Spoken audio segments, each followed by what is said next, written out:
नमस्कार दोस्तों, बहुपद की इस सीरीज में आपका स्वागत है। एक बार फिर से अपन गुणनखंड से संबंधित प्रश्नों को हल करने वाले हैं। यहाँ पर त्रिकातीय अपन ने बहुपद ले रखा है, इसका अपन को गुणनखंड करना है। तो जैसा कि पिछली वीडियो के अंदर डिटेल में इसके बारे में अपन ने चर्चा की है, किस प्रकार इसको हल करना है। सबसे पहले आपको क्या करना है, x की ऐसी वैल्यू रखनी जिससे इस पूरे बहुपद का मान क्या हो जाए, जीरो हो जाए।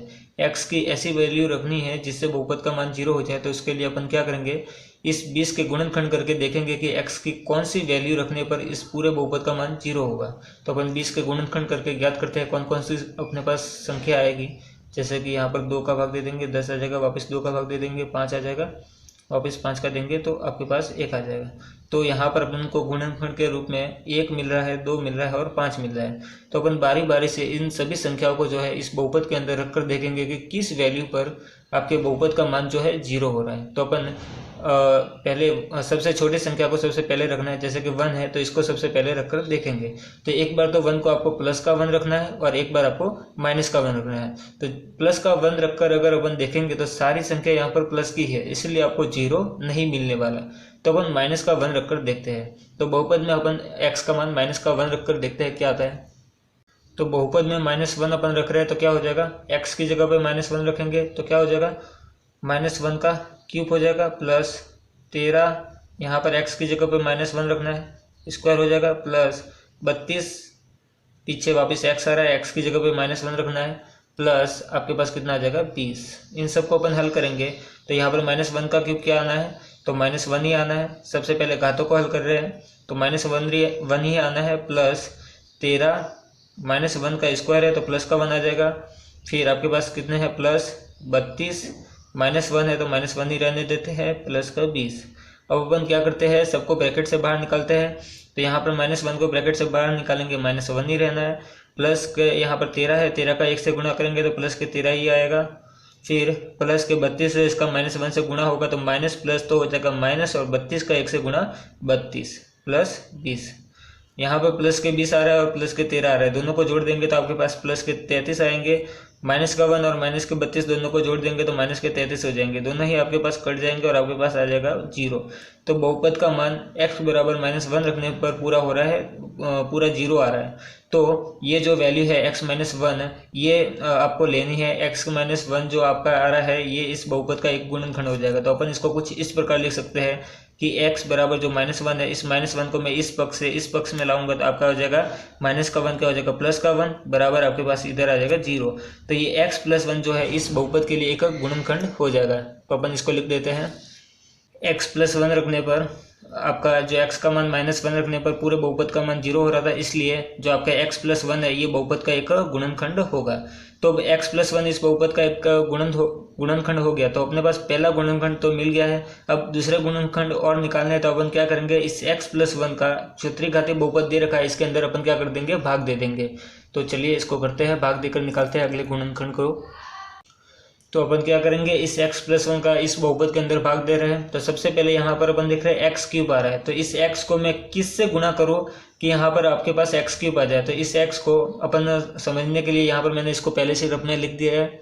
तो x को अपन किस संख्या से गुणा करेंगे, किस व्यंजक से गुणा करोगे x³ आ जाएगा। तो आपको पता है x² से गुणा करना पड़ेगा, क्योंकि यहाँ पर एक x तो पहले से है, 2x और लाने। तो x² से मैं इसका गुणा करूंगा तो कितना हो जाएगा, x³ हो जाएगा। और साथ ही साथ x² का प्लस के 1 से भी गुणा होगा तो आपके पास प्लस का 1x² और आएगा। तो इसको मैं यहाँ पर लिख देता हूँ x³ प्लस x²। अब अपन क्या करेंगे, इसको माइनस करवाएंगे। माइनस करवाने पर क्या हो जाएगा, ये दोनों पद आपके कट जाएंगे और यहाँ पर क्या आ जाएगा, 12x² में से आप एक x माइनस कर दोगे तो यहाँ पर प्लस माइनस ये तो हो रहा है माइनस, तो एक x माइनस हो जाएगा तो आपके 12x² रह जाएगा। पीछे जो बचा है इसको अपन साथ में पीछे लिख देते हैं, क्या बचा, 32x + 20। अब आपको इस x से किससे गुणा करोगे, आपके पास 12x² बन जाए। अपने को सिर्फ पहला वाला बनाना है, सिर्फ 12x² को अपने को ध्यान में रखना है, पीछे वाले को नहीं देखना है। 12x² में बनाने के लिए इस x को किससे गुणा करो, तो आपको यहाँ पर एक तो 12 दिख रहा है और यहाँ पर देखो x² आ रहा है, मतलब कि आपको किससे गुणा करना पड़ेगा, इस x + 1 को एक तो आपको 12 से गुणा करना पड़ेगा और एक x से गुणा करना पड़ेगा। तो इससे क्या हो जाएगा, 12x का इससे गुणा करेंगे तो 12x² आ जाएगा, प्लस साथ ही साथ में आपके पास 12x और आएगा। तो ये दोनों वैल्यू अपन यहाँ पर रख देंगे तो आपके पास क्या हो जाएगा, 12x² + 12x। अपन माइनस करवाएंगे तो ये तो हो जाएगा आपके कट जाएगा, यहाँ पर इसमें से माइनस करवाएंगे तो यहाँ पर आ जाएगा आपके पास 20x प्लस पीछे के जो 20 दे रखा है ये मैं लिख देता हूँ प्लस के 20, ठीक है, ये आपके पास बचा हुआ है। अब अपने को 20x लाने हैं तो यहाँ पर देखो, यहाँ पर इस x को 20x बनाने के लिए अपन को किससे गुणा करना पड़ेगा, इस x को मुझे 20 से गुणा करवाना पड़ेगा, तभी आपके पास 20x आ जाएगा।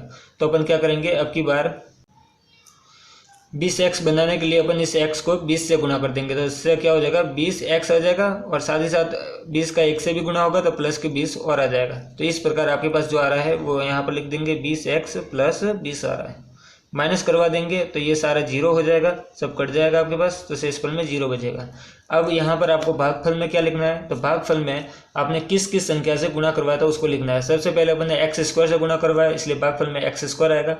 फिर अपन ने 12x से गुणा करवाया तो भागफल में ये 12 जो x थे ये प्लस के थे, इसलिए भागफल में अपन यहाँ पर प्लस में लिखेंगे इसके साथ में 12x।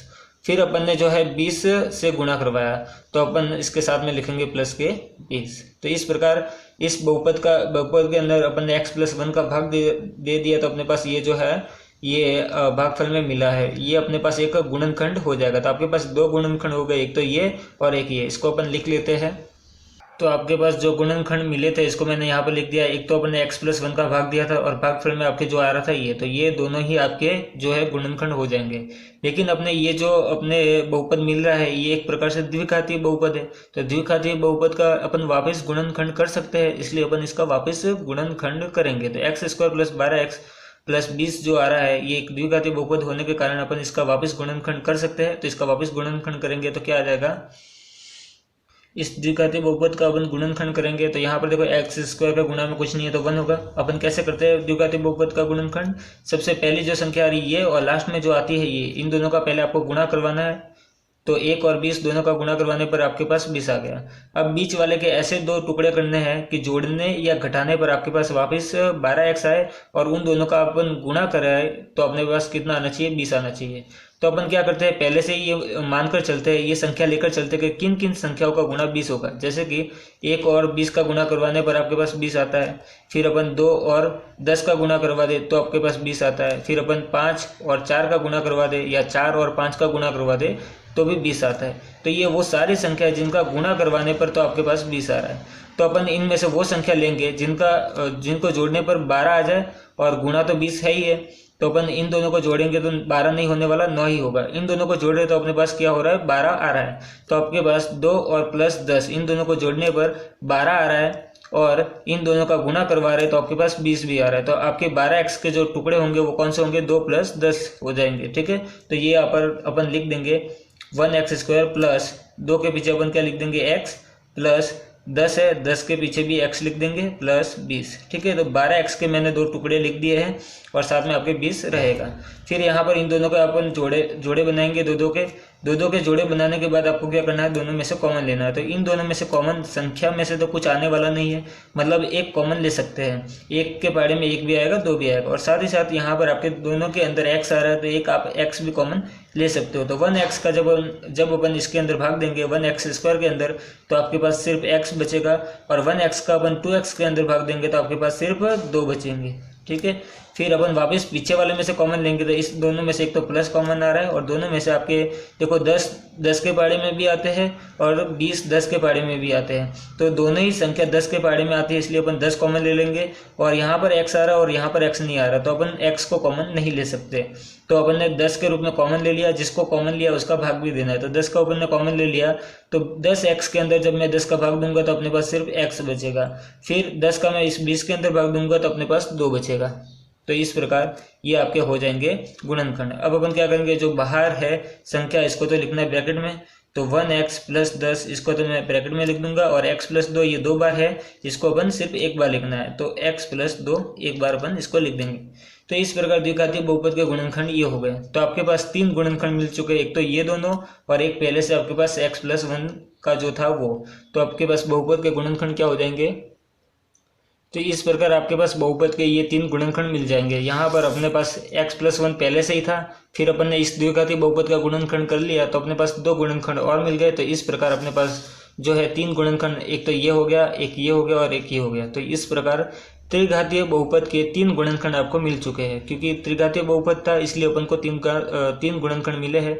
द्विघातीय होता तो सिर्फ 2 मिलता, तो इस बात का ध्यान रखना है। तो फिलहाल अपन ने इस प्रश्नों को आसानी से हल कर लिया है। तो फिलहाल की इस वीडियो के अंदर इतना ही। मिलते हैं वापिस अपने अगली वीडियो के अंदर। Thanks for watching.